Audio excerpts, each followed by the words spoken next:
বিশ্ব সংবাদে আপনাকে স্বাগত। শুরুতেই জানাবো হাতে পাওয়া সর্বশেষ আন্তর্জাতিক সংবাদের শিরোনাম, পরে বিস্তারিত জানাবো। এই মুহূর্তে হাতে পাওয়া সর্বশেষ গুরুত্বপূর্ণ আপডেট আন্তর্জাতিক সংবাদ। ইরান, ইসরায়েল, ফিলিস্তিনি ত্রিমুখী যুদ্ধ চলছে। শুরুতেই থাকছে ইয়েমেনের যুক্তরাষ্ট্রের $3 কোটি ড্রোন ভূপাতিত। ইয়েমেনের হুতি বিদ্রোহীদের হামলায় ভূপাতিত হয়েছে যুক্তরাষ্ট্রের অত্যাধুনিক MQ-9 প্রিডেটর ড্রোন।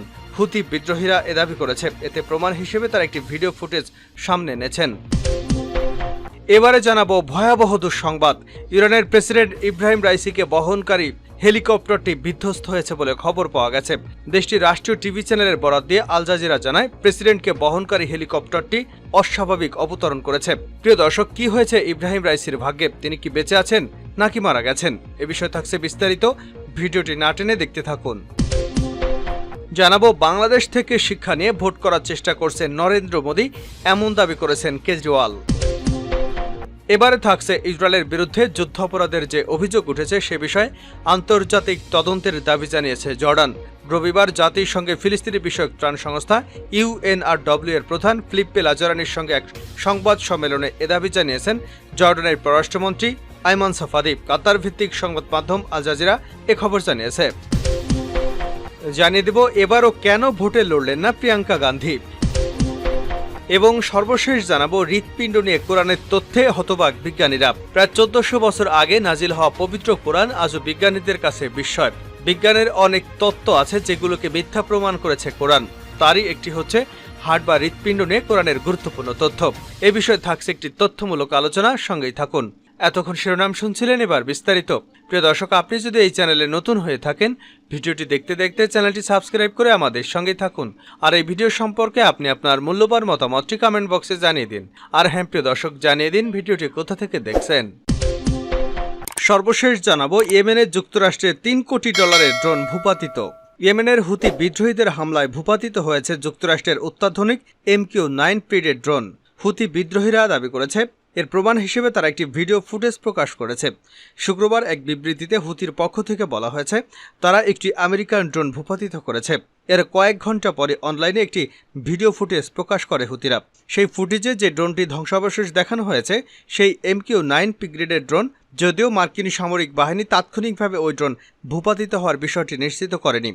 গাজা যুদ্ধ নিয়ে ইসরায়েলকে সহায়তা শুরুর পর থেকেই ইরান সমর্থিত মিলিশিয়াদের কাছ থেকে প্রতিরোধের মুখে পড়েছে যুক্তরাষ্ট্র। সাগরে বাণিজ্যিক জাহাজে হামলার মুখে পড়া থেকে শুরু করে মার্কিন সামরিক লক্ষ্যবস্তুতে হামলার শিকার হচ্ছে। আর হুতিদের কারণে তো ইয়েমেনের পাশ দিয়ে যুক্তরাষ্ট্রের বাণিজ্যিক জাহাজ চলাচল ব্যাপকভাবে ব্যাহত হয়েছে। হুতিদের সামরিক মুখপাত্র ব্রিগেডিয়ার জেনারেল ইয়াহিয়া সারি জানান, বৃহস্পতিবার ওই রিপার ড্রোন ভূপাতিত করা হয়েছে। একটি মাটি থেকে আকাশে নিক্ষেপণযোগ্য ক্ষেপণাস্ত্র দিয়ে এমন সফল অভিযান চালানোর দাবি করেছেন তিনি। হুতিদের এই সামরিক কর্মকর্তার দাবি, ইয়েমেনের মারির প্রদেশে আগ্রাসন চালাচ্ছিল MQ-9 predator drone. Video footage প্রকাশ করার পর মার্কিন সেনাবাহিনীর সঙ্গে যোগাযোগ করেছিল বার্তা সংস্থা অ্যাসোসিয়েটেড প্রেস, তবে এ বিষয়ে কোনো মন্তব্য করেনি তারা। এর আগে এমন হয়েছে, হুতিরা হামলার দাবি করার পর তা মিথ্যা প্রমাণিত হয়েছে। যদিও হুতিরা এর আগে মার্কিন ড্রোন ভূপাতিত করেছে। আর এসব ক্ষেত্রে সরাসরি লাভবান হয় ইরান। ইরানের মদতপুষ্ট হুতিরা 2014 সালে ইয়েমেনের রাজধানী সানা এবং দেশটির উত্তরাঞ্চলে নিয়ন্ত্রণ নেয়। গেল এক দশকে তারা অন্তত 5টি মার্কিন ড্রোন ভূপাতিত করেছে। রিপার নামে পরিচিত MQ-9 প্রিডেটর ড্রোন প্রতিটির দাম প্রায় $3 কোটি। ইরানের প্রেসিডেন্টকে বহনকারী হেলিকপ্টার বিধ্বস্তের খবর। ইরানের প্রেসিডেন্ট ইব্রাহিম রাইসিকে বহনকারী হেলিকপ্টারটি বিধ্বস্ত হয়েছে বলে খবর পাওয়া গেছে। দেশটির রাষ্ট্রীয় টিভি চ্যানেলের বরাত দিয়ে আল জাজিরা জানায়, প্রেসিডেন্টকে বহনকারী হেলিকপ্টারটি অস্বাভাবিক অবতরণ করেছে। উদ্ধার অভিযান চলছে। ইরানের রাষ্ট্রীয় গণমাধ্যম বলছে, রোববার ইরানের পূর্ব আজারবাইজান প্রদেশের জোলফার কাছে ঘটনাটি ঘটে। আল জাজিরা জানায়, একদিন আগে রাইসি পার্শ্ববর্তী আজারবাইজানে যান এবং দেশটির প্রেসিডেন্ট ইলহাম আলিয়েভের সঙ্গে একটি বাঁধ উদ্বোধন করেছেন। রাষ্ট্রীয় গণমাধ্যম বলছে, বহরে মোট 3টি হেলিকপ্টার ছিল, বাকি 2টি নিরাপদে ফিরতে পেরেছে। পররাষ্ট্রমন্ত্রী হোসেইন আমির আবদুল্লাহিয়ান ওই প্রদেশে ইরানের সর্বোচ্চ নেতার প্রতিনিধি আয়াতুল্লাহ মোহাম্মদ আলী আল হাশেম রাইসির সঙ্গে একই হেলিকপ্টারে ছিলেন বলে ধারণা করা হচ্ছে। জ্বালানি মন্ত্রী আলী আকবর মেহেরবিয়ান এবং গৃহায়ণ প্রতিমন্ত্রী মেহেরদাদ বজরপাশ বাকি 2টি হেলিকপ্টারে ছিলেন।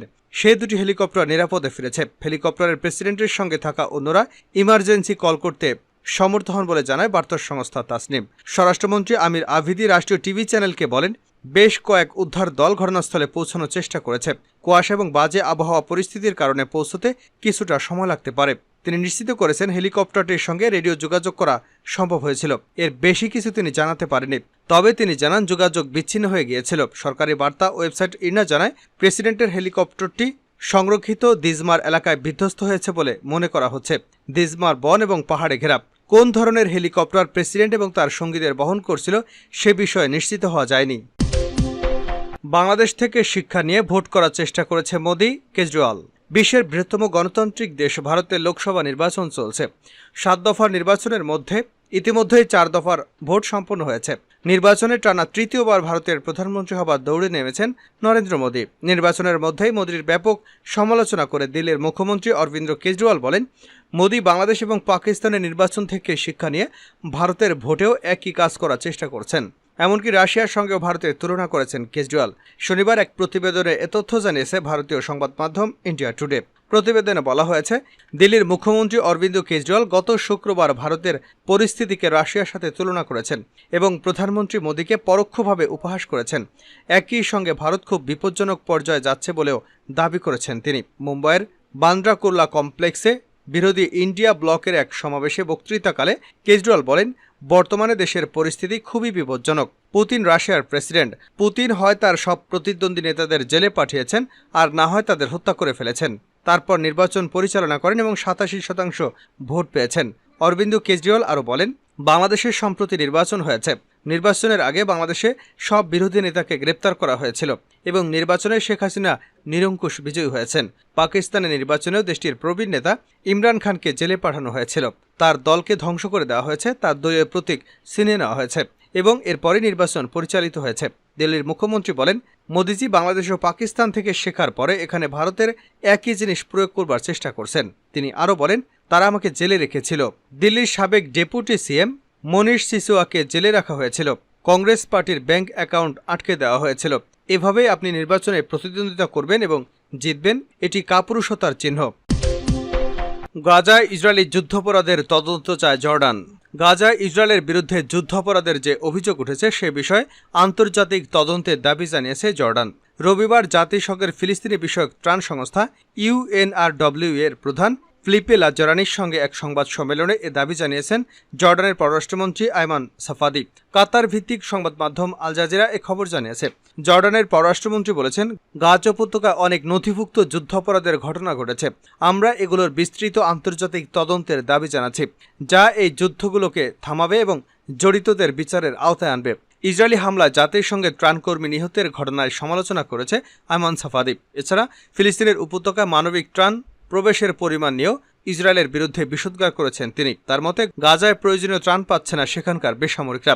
গাজার স্বাস্থ্য মন্ত্রণালয়ের তথ্য অনুসারে 7 অক্টোবর থেকে গাজায় চলমান ইসরায়েলি আগ্রাসনে 35,000-এরও বেশি ফিলিস্তিনি নিহত হয়েছেন।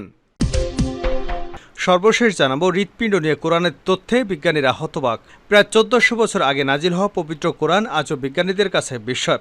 বিজ্ঞানের অনেক তত্ত্ব আছে যেগুলোকে মিথ্যা প্রমাণ করেছে কোরআন। তারই একটি হচ্ছে হার্ট বা হৃৎপিণ্ড নিয়ে কোরআনের গুরুত্বপূর্ণ তথ্য। বিজ্ঞানীরা এতদিন মনে করতেন মানবদেহের চিন্তাভাবনার কেন্দ্রবিন্দু ব্রেইন অথবা মস্তিষ্ক, কিন্তু কোরআন বিজ্ঞানীদের সেই ধারণা ভুল প্রমাণ করে দিয়েছে। বিজ্ঞানীদের বিশ্বাস ছিল আমাদের চিন্তাভাবনা থেকে সবকিছুই মস্তিষ্ক প্রসূত, কিন্তু পবিত্র কোরআনে আল্লাহ তাআলা চিন্তাভাবনার জন্য ব্রেইন বা মস্তিষ্কের চেয়ে হার্টের কথাই বেশি উল্লেখ করেছে। সেই অর্থে কোরআনে মস্তিষ্কের কথা সেভাবে আসেনি। বিজ্ঞানীদের ভাষ্য মতে ব্রেইনের গুরুত্ব বেশি, কারণ হার্ট একটি অঙ্গ মাত্র যা কেবল রক্ত পরিশোধন এবং পরিচালনা করে। সেই অর্থে মাথাতেই সব ধরনের জ্ঞান বুদ্ধি। কিন্তু কোরআনে আল্লাহ তাআলা হার্টের গুরুত্ব বেশি দিয়েছেন। সূরা সিজদায় 9 নম্বর আয়াতে আল্লাহ বলেছেন, তারপর তিনি মানুষকে সুঠাম করেছেন এবং তাতে নিজের রূহ ফুঁকে দিয়েছেন, আর তিনি তোমাদের জন্য কান, চোখ এবং হৃদয় সৃষ্টি করেছেন। তোমরা খুব সামান্যই কৃতজ্ঞতা প্রকাশ করো। এছাড়া আল্লাহ তাআলা কোরআনে মানুষের হৃদয়ের রোগের কথা বলেছেন। যাদের অন্তরে রোগ আছে, যাদের অন্তর তালাবদ্ধ, তারা সুপথপ্রাপ্ত হয় না, তারা মন্দ কাজে জড়িয়ে পড়েন। সূরা আহজাবের 12 নম্বর আয়াতে আল্লাহ তাআলা বলেন, আর স্মরণ করো যখন মুনাফিকরা, যাদের হৃদয়ে ছিল ব্যাধি, তারা বলছিল, আল্লাহ এবং তার রাসূল আমাদেরকে যে প্রতিশ্রুতি দিয়েছিলেন তা প্রতারণা ছাড়া কিছু নয়। কোরআনের বাণী যে অক্ষরে অক্ষরে সত্য তা হার্ট নিয়ে সাম্প্রতিক এক গবেষণায় উঠে এসেছে। গবেষণায় বলা হয়েছে, মানুষের হার্ট বা হৃদয়ের নিজস্ব একটা মন আছে, যা মস্তিষ্ক থেকে আলাদাভাবে চিন্তা করে এবং নিজস্ব কিছু ধ্যান ধারণা পোষণ করে। মস্তিষ্কের মতোই হার্টের নিজস্ব তথ্য সংরক্ষণ বা প্রক্রিয়াকরণের ক্ষমতা রয়েছে বলেও গবেষকরা জানিয়েছে। বিজ্ঞানীরা গবেষণা করে দেখতে পেয়েছেন, হার্ট প্রতিনিয়ত ব্রেনের সাথে সংযোগ রক্ষা করে চলে।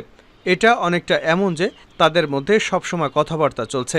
তবে মস্তিষ্কের তুলনায় হৃদয় বেশি সিগন্যাল পাঠায়, অর্থাৎ হৃদয় মস্তিষ্ককে বলে দেয় তুমি এভাবে ভাবো বা এভাবে চিন্তা করো। সবচেয়ে আশ্চর্যজনক বিষয় হচ্ছে, ব্রেন এবং হার্ট দুটোই অনেক সময় ভবিষ্যতের সংকেত পেয়ে থাকে। সেদিক থেকে ব্রেনের চেয়ে এগিয়ে আছে হার্ট। একটি মানব শিশু ভ্রূণ অবস্থাতে থাকতেই হৃদস্পন্দন শুরু হয়, অর্থাৎ একটি ভ্রূণে মস্তিষ্ক গঠিত হওয়ার আগেই হৃৎপিণ্ড কাজ শুরু করে দেয়। কোরআনে এমন বিস্ময়ের কথা বিজ্ঞানীরা অতি সম্প্রতি জানতে পেরেছেন। বিগত কয়েক দশকের সময় বেশি ধরে চালানো বিভিন্ন গবেষণায় জানা গেছে, আবেগপূর্ণ তথ্য 5 থেকে 7 সেকেন্ড আগেই জানতে পারে হার্ট।